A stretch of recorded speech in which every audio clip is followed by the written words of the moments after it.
Saro sa mga day mawawara sa mga selebrasyon kan mga Pinoy ang mga karantahan. Urog na ang video okay.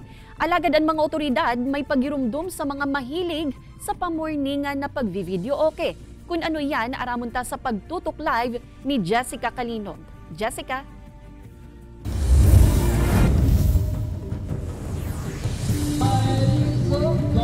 Kate, sigun sa mga otoridad, mayuman maraot na mag-ugma. Urog na ang pagkakaigunin video okay sessions mo niya na holiday season. Alagadan sa indang pakiulay sa publiko, maging responsable sana. Asin ikonsiderar man ang iba na pwedeng maribukan, mantang kamo nag-uurugmahan.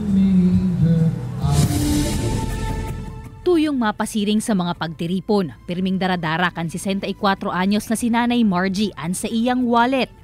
Day pwedeng day niya inidara paghali sa saindang residensya sa sitio Kalanawan ng Barangay Hiwakloy sa Banwaanin, Goa. Laog da kainian sa iyang tinatago-tago na kayamanan pag-abot sa kantaan. Listahan, bako nin utang, kundi kan mga numero, kan paborito niyang kanta na sa iyang panlaban.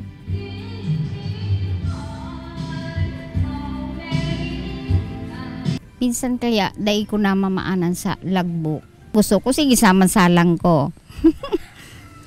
Kung mag-ano kaya ako duman ho, maghiling. Haloy sana ko. Gusto ko makanta na ako. Haros pirmi niyang nakakaibanan sa mga kantaan an sa iyang kabarangay na si Chari. Na pareho niya, hilig ang pagkanta. Paglinuwas na ni Nanay Margie an sa iyang mahiwagang listahan, ay tapos na ang laban. Napapangirit po ako. Prepared po siyang pirme. Lamang daang maray si Nanay Margie, kaya si Chari, garo na papaisip naman na magibonin sa diri niyang kodigo. Day na talaga mawawara sa mga urugmahan ang karantaan, lalo na sa pagtiripon ngunya na holiday season, pirmi nang may video okay na pigrerentahan.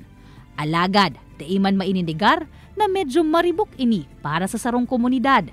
Mantang may ordinansa dapit digdian Barangay Hiwakloy, mayo man subuot ni nagpapaabot nin reklamo.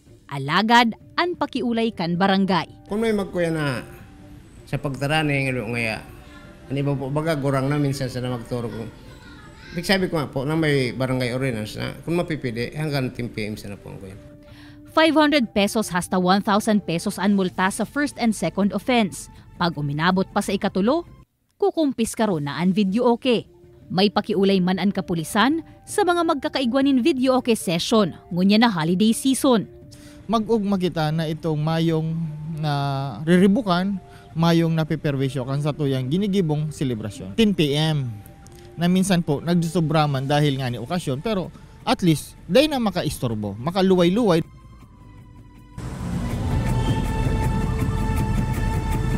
Anpigen kami narkit kan mga otoridad na kung halimbawa man igwanin reklamo sa pagtaraid na nagvi-video okay asin medyo maribok na nin disoras nin banggi, i-report na sana ini sa barangay o kaya sa PNP. Asin nganing sinda naman ang magsitar kung minsan kaya nagkakaigwa pa o pigpupuunan pa nin ribok kung halimbawang day nagkakaintindihan sa gustong ipasabot kan ka barangay o kaya pwede man na antes magrenta nin video okay, ipaaram na ini sa barangay o sa pagtaraid nganing aram naman nindaan dapat na lauman sa mga masunod na aldaw.